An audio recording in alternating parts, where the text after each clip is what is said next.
Hello friends, welcome to my channel. Friends, ಎಲ್ಲರೂ ಹೇಗಿದ್ದೀರಾ? Friends, ಬನ್ನಿ ಇವತ್ತು ನಮ್ಮ ಗೌತಮಿಯವರ ಅಂದರೆ ಬಿಗ್ ಬಾಸ್ 11ರ ಸ್ಪರ್ಧಿಯಾದ ಗೌತಮಿಯವರ ಒಂದು ಸ್ಫೋಟಕ ಸುದ್ದಿಯನ್ನು ಹೇಳಬೇಕಾಗಿದೆ. ಯಾಕಂದರೆ ಅವರ ಒಂದು ಜೀವನ ಏನಾಗಿದೆ ಅಂದರೆ ಇಲ್ಲಿ ಎಲ್ಲರೂ ಸಹ ಕೇಳಬೇಕಾಗಿರೋ ಒಂದು ಇಂಪಾರ್ಟೆಂಟ್ ನ್ಯೂಸ್ ಅಂತಲೇ ಹೇಳ್ಬೋದು. ಇನ್ನು ಗೌತಮಿಯ ವಿರುದ್ಧ ಅವರ ಮಾವ ಒಂದು ಆರೋಪವನ್ನು ವ್ಯಕ್ತಪಡಿಸಿದ್ದಾರೆ. ಹಲವಾರು ವಿಡಿಯೋಗಳಲ್ಲಿ ವೈರಲ್ ಆಗ್ತಾ ಇದೆ. ಯಾಕೆ ಈ ರೀತಿ ಮಾಡಿದ್ರು? ಏನು ತಪ್ಪು ಮಾಡಿದ್ರು ನಮ್ಮ ಗೌತಮಿಯವರು? ಗೌತಮಿಯಿಂದ ಆದಂತಹ ತಪ್ಪೇನಾಗಿದೆ?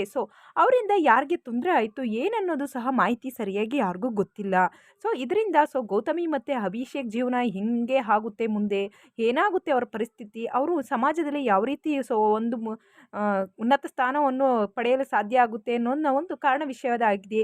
ಇನ್ನು ನಮ್ಮ ಗೌತಮಿಯವರು ತುಂಬಾ ಮನಸ್ಸಿಗೆ ನೋವು ಉಂಟು ಮಾಡ್ಕೊಂಡಿದ್ದಾರೆ. ಯಾಕಂದರೆ ಬಿಗ್ ಬಾಸ್ ವಿನ್ನರ್ ಆಗುವಂಥ ಸಾಧ್ಯತೆ ಇದ್ದ ಕೆಲವು ದಿನಗಳಲ್ಲಿ ಅವರು ವಾಪಸ್ ಬಂದಿರ್ತಾರೆ. ಇನ್ನು ಬಿಗ್ ಬಾಸ್ 11ರ ವಿನ್ನರ್ ಹನುಮಂತ ಆಗಿರ್ತಾರೆ. ಇನ್ನು ಗೌತಮಿ ಅವರಿಗೆ ಒಂದು ಸ್ವಲ್ಪ ಗೆಳೆಯ ಅಂದ್ಬಿಟ್ಟು ನಮ್ಮ ಮಂಜಣ್ಣನ ಮೇಲೆ ಸ್ವಲ್ಪ ವ್ಯಾಮೋಹ ಆಗಿರುತ್ತೆ ಅಂತಲೇ ಹೇಳ್ಬೋದು. ಇನ್ನು ಕೆಲವರು ಒಂದು ಹೇಳ್ತಾ ಇದ್ದಾರೆ, ಇನ್ನು ಮಂಜಣ್ಣನ ಮೇಲೆ ಕ್ರಶ್ ಆಗಿತ್ತು ಅಂತ ಹೇಳ್ಬಿಟ್ಟು. ಆದರೆ ಗೌತಮಿ ಅವರು ಯಾವುದೇ ಕಾರಣಕ್ಕೂ ಮಂಜಣ್ಣನ ಮೇಲೆ ಕ್ರಶ್ಶಿನ ರೂಪದಲ್ಲಿ, ಯಾಕಂದರೆ ಅಣ್ಣ ಎಂಬ ಒಂದು ಮಾತಿನಿಂದ ಮಂಜಣ್ಣನವರು ತುಂಬ ಒಂದು ಪ್ರೀತಿ ವ್ಯಕ್ತಪಡಿಸಿರ್ತಾರೆ. ಈ ಒಂದು ವಿಷಯವನ್ನು ನೋಡಿದಂಥವರು ಜನರು ಕೆಲವರು ತಪ್ಪಾಗಿ ತಿಳ್ಕೊಂಡಿರ್ತಾರೆ. ಯಾಕಂದರೆ ಅಲ್ಲಿ ಗೆಳತಿಯ ಬಂದಿರುವ ಪ್ರೀತಿ ಬಾಂಧವ್ಯನು ಬೇರೆ ರೀತಿಯಲ್ಲಿ ವ್ಯಕ್ತಪಡಿಸಿರ್ತಾರೆ. ಇದನ್ನು ನೋಡಿದಂತಹ ಕೆಲವು ಕೆಟ್ಟ ಮಾತುಗಳಿಂದ ಆಡಿರ್ತಾರೆ. ಆದರೆ ಇದು ಯಾವುದಕ್ಕೂ ತಲೆ ಕೆಡಿಸ್ಕೊಂಡಂಗೆ ಅಭಿ ಮತ್ತು ಗೌತಮಿಯವರು ಜೀವನ ತುಂಬ ಚೆನ್ನಾಗೇ ಇತ್ತು. ಆದರೆ ಅಭಿಷೇಕ್ ಅವರ ತಂದೆ ಸ್ವಲ್ಪ ಕೋಪಗೊಂಡಿದ್ದಾರೆ. ಏಕೆಂದರೆ ಕೆಲವರು ಜನರ ಒಂದು ಮಾತಿಗೆ ಎಂಥವರು ಸಹ ವಿಚಿತ್ರವಾಗಿ ವ್ಯಕ್ತಪಡಿಸೋದು ಸಾಮಾನ್ಯ. ಇನ್ನು ನಮ್ಮ ಗೌತಮಿಯವರ ದೇವರಾದಂತಹ ನೀವು ನೋಡಿರ್ಬೋದು, ತಾಯಿ ಅಮ್ಮ ಚೌಡೇಶ್ವರಿ ತಾಯಿ ಯಾವತ್ತೂ ಕೈ ಬಿಡಲ್ಲ ಅಂದ್ಕೊತೀನಿ. ಇನ್ನು ಗೌತಮಿಯವರು ಈ ರೀತಿ ಮಾಡಿದ್ದಾರೆ. ಅವರು ಮಾಡಿರೋದ್ರಾದ್ರೂ ಏನು ತಪ್ಪು ಅಂತ ಯಾರೂ ಸಹ ಕಂಡುಹಿಡಿತಾ ಇಲ್ಲ. ಯಾಕಂದರೆ ಅವರು ಒಳ್ಳೆತನ ಯಾವತ್ತೂ ಅವ್ರದ್ದು ಕೈ ಬಿಡಲ್ಲ ಅಂತಲೇ ಅಂದ್ಕೊತೀನಿ.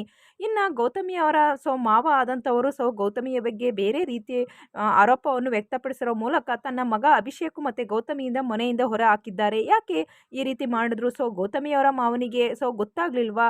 ಗೌತಮಿಯವರು ಏನು ಅನ್ನೋದು ಇನ್ನು ಮಾವನಿಗೆ ಸರಿಯಾಗಿ ಗೊತ್ತಿಲ್ಲ. ಯಾಕಂದರೆ ಕೆಲ ಜನವರು ಸಹ ಗೌತಮಿ ಮತ್ತು ಮಂಜಣ್ಣನವರ ಮಧ್ಯೆ ಒಂದು ಪ್ರೀತಿ ಬಾಂಧವ್ಯ ಉಂಟಾಗಿದೆ, ಕ್ರಶ್ ಆಗಿದೆ ಅಂತ ಕೆಲವರು ತಮ್ಮ ಒಂದು ವಿಡಿಯೋಗಳಲ್ಲಿ ವೈರಲ್ ಮಾಡಿದ್ದಾರೆ. ಈ ಒಂದು ಮಾಹಿತಿಯನ್ನು ತಿಳಿದಂತಹ ನಮ್ಮ ಅಭಿಷೇಕ್ ಅವರ ತಂದೆ ಗೌತಮಿಯ ವಿರುದ್ಧ ವ್ಯಕ್ತಪಡಿಸಿದ್ದಾರೆ ಅಂತಲೇ ಹೇಳ್ಬೋದು. ಸರಿಯಾದ ಮಾಹಿತಿ ತಿಳಿಯದೆ ಈ ರೀತಿ ಒಂದು ಆರೋಪ ವ್ಯಕ್ತಪಡಿಸಿದ್ದಾರೆ. ದಯವಿಟ್ಟು ನಮ್ಮ ಗೌತಮಿಯವರ ಕಡೆಯಿಂದ ಯಾವುದೇ ರೀತಿಯ ತಪ್ಪು ಆಗಿಲ್ಲ ಅಂತ ಹೇಳೋದು ತುಂಬಾ ಒಳ್ಳೆಯದು. ಯಾಕಂದರೆ ಅವರ ಒಂದು ಒಳ್ಳೆತನ ಯಾವತ್ತೂ ಗೆಳತಿಯಾಗಿ ಇರಲಿ, ಅಣ್ಣ ಎಂಬ ಭಾವನೆ ಸಹ ಅವರಿಬ್ಬರಲ್ಲಿ ಮೂಡಿಬಂದಿದೆ. ಇದನ್ನು ಅರಿತುಕೊಂಡು ಅಭಿಷೇಕ್ ಮತ್ತು ಗೌತಮಿಯವರನ್ನ ಮತ್ತೆ ಮನೆಗೆ ವಾಪಸ್ ಕರೆಕೊಳ್ಳುವ ಒಂದು ಮಾಹಿತಿಯನ್ನು ಸಹ ನಾವು ಮಾವ ಅವರಿಗೆ ತಲುಪಿಸಿದ್ದಾರೆ ಅಂತಲೇ ಹೇಳ್ಬೋದು. ಇನ್ನು ಅಭಿಷೇಕ್ ಮತ್ತು ಗೌತಮಿಯವರು ಇನ್ನು ಒಂದು ಜೀವನದಲ್ಲಿ ಮತ್ತೆ ಹೊಸದಾಗಿ ಮುಂದುವರಿಸಲಿ ಅಂತ ಹೇಳ್ತಾ ಎಲ್ಲರೂ ಆಶೀರ್ವಾದ ಮಾಡಿ ಅಂತ ಹೇಳ್ತಾ ಮುಂದೆ ವಿಡಿಯೋ